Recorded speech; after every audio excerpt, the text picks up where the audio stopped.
नमस्कार, आप देख रहे हैं नवयुग टीवी और मैं हूं आपके साथ अभिनव कुमार। अभी हम दिल्ली के जंतर मंतर पर मौजूद हैं। आप देख सकते हैं यहाँ पे जिस तरीके से जम्मू कश्मीर के कुछ लोग आए हुए हैं जो यहाँ पे लगातार प्रदर्शन कर रहे हैं। उनका साफ तौर पे यही कहना है कि जम्मू कश्मीर को सुरक्षित किया जाए।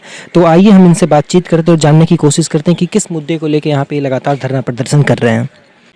हमारे साथ जम्मू कश्मीर के आदिल हैं, तो आइए हम इनसे ही जानने की कोशिश करते हैं। आप लोग यहाँ पे जिस तरीके से जंतर मंतर पर लगातार धरना प्रदर्शन कर रहे हैं, किस मांग को लेकर आप लोग धरना प्रदर्शन कर रहे हैं? हम फिर जम्मू कश्मीर के अवाम बड़े पीसफुल और शांतिपूर्ण तरीके से इंतज़ार कर रहे थे कि हमारी बात को सुना जाएगा, हमारे केस को सुना जाएगा और हमें हमारे हक वापस दिए जाएंगे, हमें हमारी आइडेंटिटी वापस दी जाएगी, हमें हमारा हक वापस दिया जाए, हमें आर्टिकल 370 वापस दिया जाए, 35A वापस दिया जाए, जो हमारी 4 अगस्त 2019 की पोजीशन है उसको हमें वापस दिया जाए जल्द से जल्द, ताकि जम्मू कश्मीर के अवाम को भी, जम्मू कश्मीर के नौजवान को खासकर यकीन हो जाए कि हिंदुस्तान को एक लोकतांत्रिक तरीके से चलाया जाता है, एक कॉन्स्टिट्यूशन के अंडर चलाया जाता है, ना कि उसको राजतंत्र के तौर पे चलाया जा रहा है, जो इस वक्त पूरे देश को दिखाया जा रहा है। ये जम्मू कश्मीर के आवाम को यकीन दिलाना होगा, जम्मू कश्मीर के आवाम को गले दिल से लगाना होगा। कश्मीरी सिख का दुख दर्द सुने, कश्मीरी मुसलमान का दुख दर्द सुने, कश्मीरी पंडित का, कश्मीरी हिंदू का दुख दर्द सुने और जम्मू के हमारे जो डोगरा भाई हैं उनका दुख दर्द सुने, जो हम जेल रहे हैं पिछले 70 साल से, खासकर 5 अगस्त 2019 से। हमारी आवाज कोई नहीं सुन रहा है, हमारी आवाज को दबाया जा रहा है, हमारे मिशन, हमारी जो हुकूक है उनको दबाया जा रहा है, हम पे लात रखी गई है और हमें बोलने नहीं दिया जाता है। PSA के डर पे, UAP के डर पे और जेलों के डर पे, गन के फोर्स के डर पे हमें बोलने नहीं दिया जाता है। हम उम्मीद करते हैं कि हिंदुस्तान की आवाम हमारा साथ देंगी, हमारे पास आएंगी, हमारी बात सुनेंगे। हम हिंदुस्तान की आवाम से मुखातिब हैं, हम सरकार से इस वक्त मुखातिब नहीं है, आवाम से मुखातिब हैं। आप हमारे साथ बात कीजिए, आप हमारे अपने हैं और हम आपके अपने हैं, हमारे साथ बात कीजिए, हमारे दुख और दर्द को समझिए, दिल से एक बार गले ही लगा के तो देखिए ना, आपको पता चल जाएगा कश्मीरी लोग कितनी मोहब्बत करते हैं और कश्मीरी लोग कितनी मोहब्बत परस्त हैं वतन के प्रति। लेकिन एक बार दिल से गले तो लगाइए, एक बार हमें ये तो दिखा दीजिए कि ये एक लोकतांत्रिक देश है, ये एक कॉन्स्टिट्यूशनल देश है, एक बार दिखा दीजिए। इसलिए हम आज यहाँ हैं और आखिर में हम ये गुजारिश भी करते हैं इंस्टीट्यूशन से, सरकार से, तमाम आवाम से कि हमारे जितने भी पॉलिटिकल प्रिजनर्स या जो भी प्रिजनर्स हमारे जम्मू कश्मीर के हैं, जो भी बाकी कोई क्रिमिनल कॉन्स्पिरेसी के अंदर है, उनके बगैर मैं बात कर रहा हूँ, उनको जल्द से जल्द रिहा किया जाए। जो PSA UAPA के अंदर बंद है उनको जल्द से जल्द रिहा किया जाए, हमारे उलमाई हजरात को रिहा किया जाए, मीरवाइज साहब को रिहा किया जाए, बाकी जो पॉलिटिकल लीडर्स हैं उनको भी छोड़ा जाए। जब से धारा 370 हटा, 35A हटा, उसके बाद कश्मीर में काफ़ी शांतिपूर्ण वातावरण से सब कुछ चल रहा है। मेरा अपना अनुभव ये कहता है, और मैं 370 हटाने के बाद भी 6-7 बार गया हूँ जम्मू कश्मीर, कि भारत सरकार को एक 3-4 आदमियों की कमेटी बनानी चाहिए और ऐसे आदमियों की कमेटी बनानी चाहिए जिनके बारे में पूरे देश को विश्वास हो सके, जम्मू एंड कश्मीर के लोगों को भी विश्वास, और उनसे ये कहा जाए कि आप 370 और 35A का इम्पैक्ट क्या हुआ है वो एग्जामिन करें, ऑनेस्टली वहाँ के लोगों से जाके मिलें, संवाद करें। Dialogue is a sense of democracy. और देश को क्या फ़ायदा हुआ है, देश का कितना फ़ायदा हुआ, कितना नुकसान हुआ है, और इस कमेटी की रिपोर्ट पूरे देश के सामने आए और भारत सरकार के सामने आए, तब सच्चाई का पता लग जाएगा। कौन ठीक बोल रहा था, कौन गलत बोल रहा था, और इसको भी टाइम बाउंड कि साहब 2 हफ्ते में, 3 हफ्ते में आप 24 घंटे लोग काम करें, और ऐसे लोगों की जिनके ऊपर सबका विश्वास हो सके, तो बात देश के हित में होगी, शांति और सद्भाव के भी उससे फैलेगा, ये ज़रूरी है। दूसरी बात, सुप्रीम कोर्ट को इस मामले को जल्दी से जल्दी सुनना चाहिए। 3 साल हो गए हैं, हमारे छोटे मोटे मुकदमे भी हफ्ते भर के नोटिस पे ले लिए जाते हैं सुप्रीम कोर्ट में। ये तो इतना बड़ा कि हमने एक इतना बड़ा कदम उठाया, और उस समय उठाया जबकि वहाँ पर असेंबली थी नहीं, प्रेसिडेंट रूल था, गवर्नर्स की व्यवस्था थी। तो इसलिए ज़रूरी है कि सुप्रीम कोर्ट को कानूनी पक्ष भी वो देख लें और इस कमेटी पूरा पक्ष देख ले, तो बात आएगी। और दिल की दूरी जो कहा जाता है उसको करना बहुत ज़रूरी है, संवाद की आवश्यकता है, और ट्रस्ट डेफिसिट, जो अविश्वास का वातावरण है, विश्वास नहीं रहा। हमारा इमोशनल इंटीग्रेशन कश्मीरी भाइयों के साथ नहीं पूरा हुआ है। उसको करने के लिए ये सब चीज़ों की आवश्यकता है। अगर ये हुआ तभी इमोशनल इंटीग्रेशन सही मामले में कश्मीर और कश्मीरी हिंदुस्तान के साथ हो पाएंगे। तो आप देख सकते हैं इनका साफ तौर पे यही कहना है कि एक सरकार को एक कमेटी का गठन करने की आवश्यकता है। उस कमेटी को गठन करने के बाद उसे जम्मू कश्मीर भेजें और जम्मू कश्मीर जाने के बाद ही पता चल पाएगा कि जम्मू कश्मीर की वर्तमान हालात क्या है। हम आपसे जानने की कोशिश करते हैं कि आप लोग जिस तरीके से आप जम्मू कश्मीर से ताल्लुकात रखते हैं, लेकिन धारा 370 हटने से पहले का जम्मू कश्मीर और धारा 370 हटने के बाद का जम्मू कश्मीर, दोनों में क्या अंतर है? सर सुनिए, जैसे कि पहले भी लोग मरते थे, अब ज़्यादा मर रहे हैं ना पहले हमें अमन मिला, ना पहले ज़िंदगी जीने का हकूक़ मिले, ना आज मिल रहे हैं। हर घर उजड़ते हुए देखे हैं हमने, लोगों को, अपने बच्चों को जेलों में पागल होते हुए देखा और जेलों में कुछ को इंतकाल करते हुए, कुछ को फांसी लटकते हुए भी देखा है और उनके फिर डेड बॉडी के शरीर भी नहीं हमें मिली।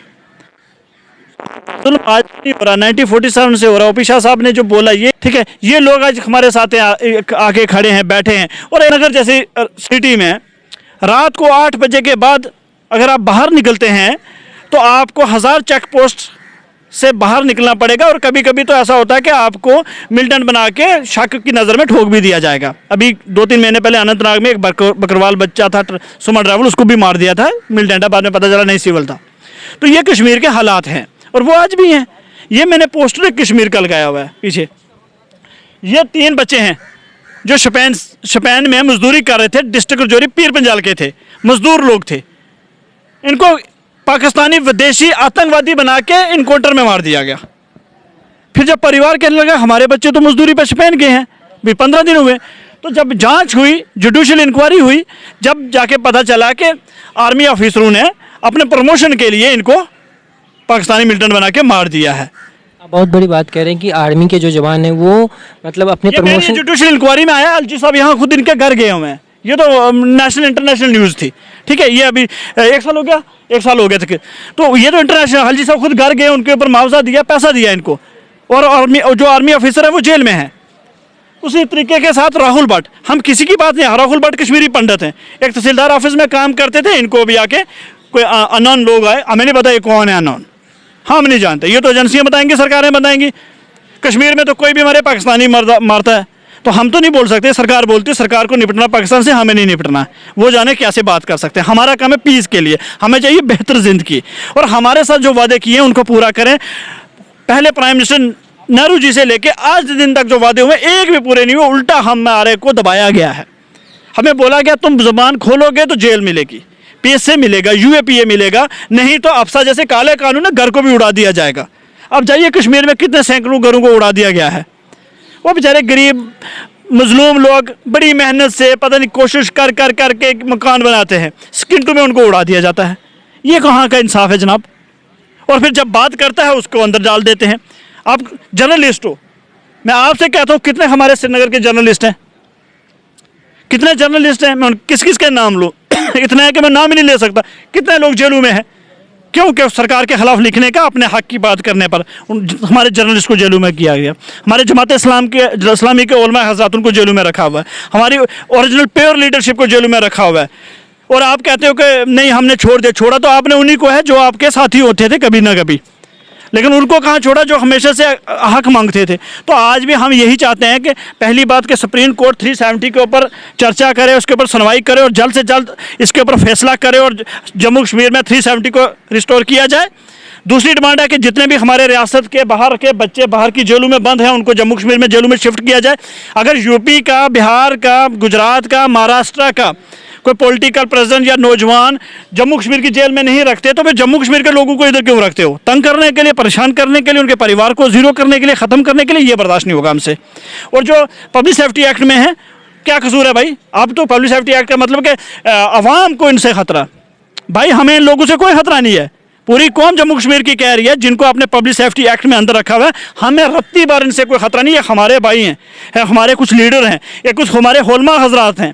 अगर आपको इनसे खतरा तो फिर पब्लिक का नाम ख़त्म कीजिए, फिर बोलिए सरकार एक्ट, पब्लिक एक्ट नहीं होता, पब्लिक से जो जिनको खतरा होता है वो होता है। अब सरकारी एक्ट को बनाइए ना और बनाइए, पब्लिक का नाम यूज़ करके अब लोगों को परेशान मत कीजिएगा, ये हम बर्दाश्त नहीं करते हैं।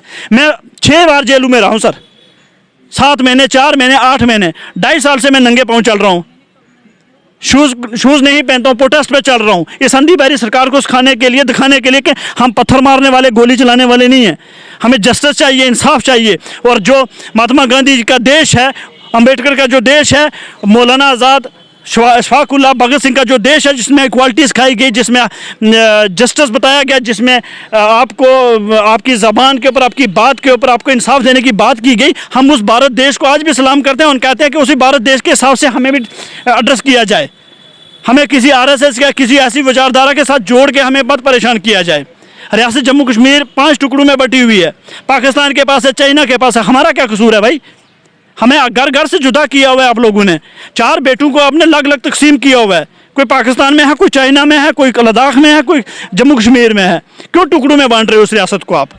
आखिर क्यों कसूर है इस रियासत? क्या इस रियासत के पानी, पेड़, यहाँ की बाकी चीज़ों से आपको मोहब्बत है? क्या इंसानों से मोहब्बत नहीं? अगर आपको रियासत जम्मू कश्मीर चाहिए तो फिर एक सिंपल, हम ये जंतर मंतर से हंगर स्ट्राइक में, भूख हड़ताल पे हूँ, तो मैं आज यहाँ से आपको कह देता हूँ कि अगर आपको जम्मू कश्मीर से मोहब्बत है तो फिर एक काम कीजिए कि अपने तमाम सोर्स जितने भी हैं वो आप यूज़ कीजिए जम्मू कश्मीर की आवाम के ऊपर, सबको कब्रिस्तान बना दीजिएगा। रियासत और मिट्टी से आप जितना मर्जी फिर मोहब्बत कीजिए, जिस मर्जी को बसाइए, हमें मार दीजिए। हम क्या करेंगे? हम मजलूम है ना, हम कुछ नहीं कह रहे हैं भाई, हम इंसाफ मांग रहे हैं। अगर आप हो सकता है OP शाह साहब जैसे जिन जैसे लोग हमारे साथ खड़े हैं और इनका हम शुक्रिया करते हैं। और भारत की आवाम भी ऐसी है, हम चाहते हैं भारत की आवाम बाहर आए, हमें बचाए इन चीज़ों से। आखिर कब तक हमारे जुल्म होंगे?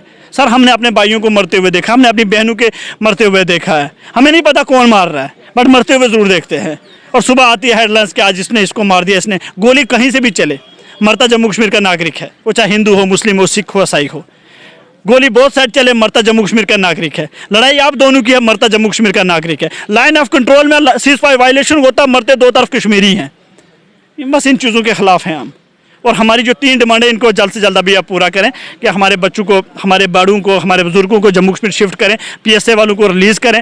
सुप्रीम कोर्ट से डिमांड है कि सुप्रीम कोर्ट 370 के ऊपर सुनवाई करे, और जम्मू कश्मीर की आवाम देख रही है कि उसके ऊपर जल्दी को फैसला आए। और बाकी रियासत में कैसे पीस आए, गोली आए, कैसे आप इन चीज़ों को रोक सकते हैं, उसके ऊपर सरकार कर सकते हैं। सरकार के पास पावर है, सरकार उस चीज़ के ऊपर देखे और लोगों को बोलने की आज़ादी दे। बस, थैंक यू। यहाँ पे जो जम्मू कश्मीर के जो नागरिक यहाँ पे लगातार धरना प्रदर्शन कर रहे हैं, भूख हड़ताल पर बैठे हैं, इस भूख हड़ताल से जम्मू कश्मीर के सरकार पे या फिर केंद्र सरकार हो या फिर सुप्रीम कोर्ट पे क्या कुछ दबाव पड़ पाता है। तो अभी के लिए इतना ही, बाकी की तमाम खबरों के लिए देखते रहे नवयुग TV। धन्यवाद।